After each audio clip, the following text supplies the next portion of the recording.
Allez, c'est parti. Dans quelques instants, on va partir en voyage pour aller tester la toute nouvelle Insta360X5.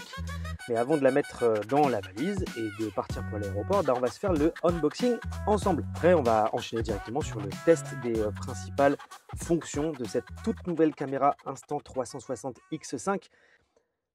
Voilà, toujours satisfaisant. Ça commence par ce coffret bien fourni, la caméra bien sûr, et une batterie de rechange. Et cette nouvelle batterie, on va en reparler car elle tient jusqu'à 3 heures en usage réel et elle se recharge à 80% en à peine 20 minutes.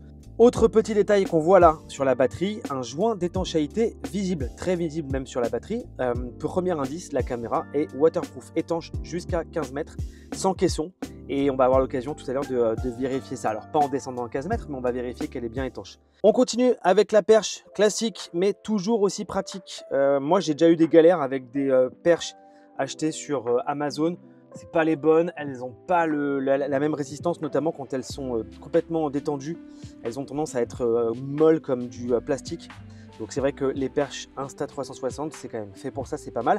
Une housse de rangement et toute une série de papiers dont une bonne partie va finir au recyclage, sauf ces petits autocollants. Ce sont des adhésifs pour nettoyer les micros. Alors c'est pas très sexy comme ça, mais c'est très utile pour garder le son clair, donc les jetez pas. Bienvenue également un set de lentilles de protection officielles, les lentilles de protection, et cette Insta360X5 détecte automatiquement quand elles sont installées. Exit le problème, dès qu'on les collait pas exactement au bon endroit, il y avait un espèce de reflet un peu bizarre quand on les utilisait, donc là c'est super simple, un petit coup de nettoyage, on la positionne, et hop, un quart de tour suffit pour sentir qu'elle est bien enclenchée, et là ça bouge plus, c'est nickel. Également fourni, avec ça on a un capuchon de protection en caoutchouc pour les lentilles quand la caméra n'est pas utilisée, qui est vraiment bien pratique. Alors la housse de protection, c'est propre, c'est bien fini. Bon, ça rentre pas avec le capuchon en caoutchouc. Et clairement, si on doit choisir, on préfère garder le capuchon. Donc la housse, elle servira à ranger les câbles ou les lentilles. Si on les enlève, c'est bien pratique. Côté design, pas de révolution, mais quelques ajustements qu'on va détailler maintenant. À l'intérieur, c'est là que tout change, clairement. La X5, elle embarque des capteurs 1 pouce sur 1/28e, c'est bien plus grand que sur la X3 ou la X4. Résultat, plus de lumière, moins de bruit en basse lumière et surtout la possibilité de filmer en 8K à 30 images par seconde. Le tout est propulsé par un nouveau processeur, un triple cœur dont une puce intelligente artificielle gravée à 5 nanomètres. En clair, en gros, c'est plus rapide, plus intelligent et plus fluide. Il n'y a pas de lag dans les images, même quand on passe du sombre à la lumière et inversement, on le verra tout à l'heure.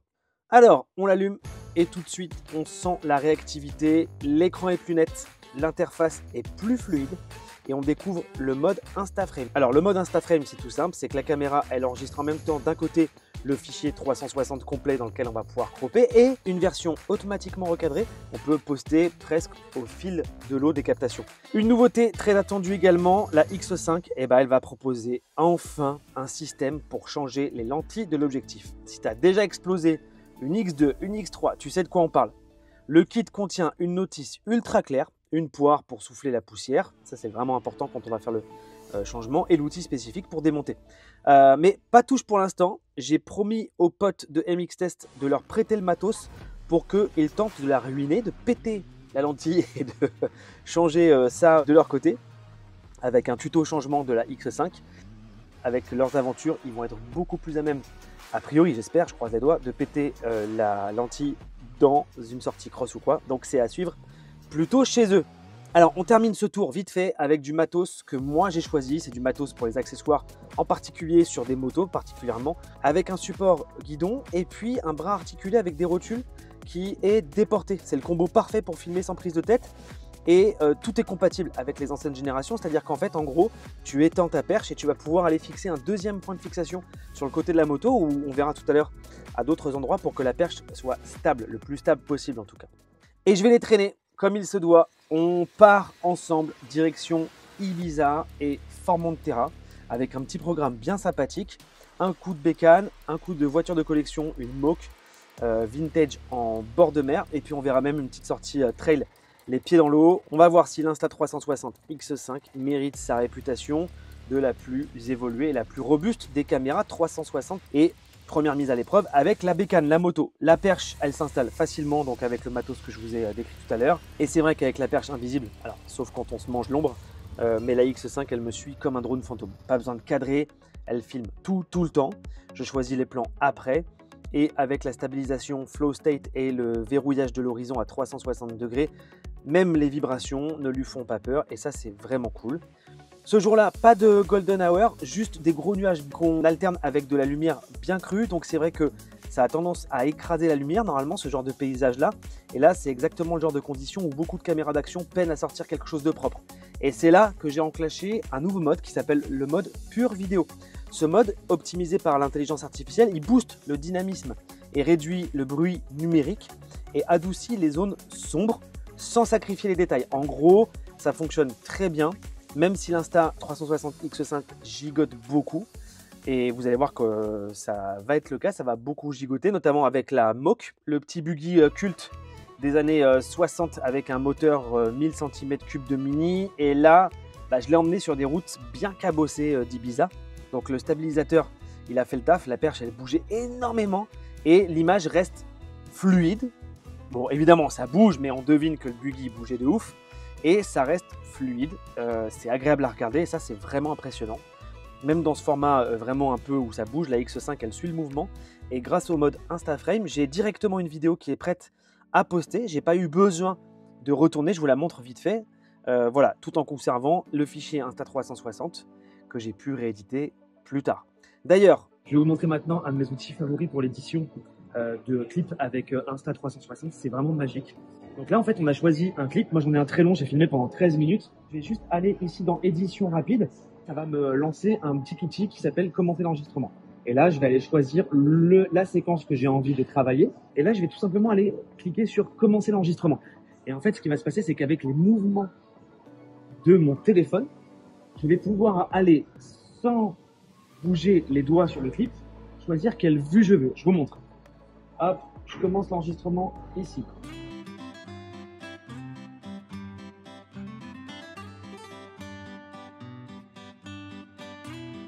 Hop, j'enregistre et ça va m'exporter la vidéo telle que je l'ai regardée quelque part. Franchement, c'est ultime. Alors, j'ai voulu évidemment pousser un peu plus loin, jusqu'à l'eau, puisqu'on nous a annoncé qu'elle était étanche jusqu'à 15 mètres sans caisson. Bon, là, évidemment, l'idée, c'était juste de la mouiller. J'ai profité d'un run en bord de mer. Là, on est à Formentera, c'est un endroit qui est absolument magnifique. En revanche, ce qui n'est pas du tout étanche, ce sont les lentilles de protection. Donc, si tu plonges ton Insta360, évidemment, avec les lentilles de protection, il y aura de la condensation, de la buée, un peu de flotte. Donc, en fait, elle est étanche, bien sûr, mais sans les lentilles de protection. Et là, ça fonctionne plutôt bien. Conclusion vite fait, ce qui m'a vraiment marqué avec cette X5, c'est qu'elle n'est jamais ralentie et qu'elle ne m'a jamais ralenti. Dans tout ce qu'on a fait, même là si on fait effectivement de manière très courte, c'est vrai que c'est simple pour filmer, c'est simple pour monter. L'appli, elle a vraiment gagné en fluidité. Les exports sont vraiment simplifiés. Donc là, il n'y a plus d'excuses pour ne pas partager des images magnifiques d'un trip. Et c'est vrai que du coup, tout vient prétexte presque à l'essayer, à s'amuser avec et c'est très cool. Voilà pour ce premier tour d'horizon de l'Insta360 X5. Si tu veux voir d'autres images tournées avec cette caméra, rejoins-nous notamment sur Instagram ou pose-nous des questions là en commentaire. On répondra avec grand plaisir. Et si tu veux soutenir la chaîne, tu sais quoi faire. Un petit abonnement et puis on va passer cette caméra Insta360 X5 à nos potes de MX Test. Donc va voir sur leur chaîne également MX Test YouTube pour voir ce que eux vont en faire. À très bientôt sur Brop.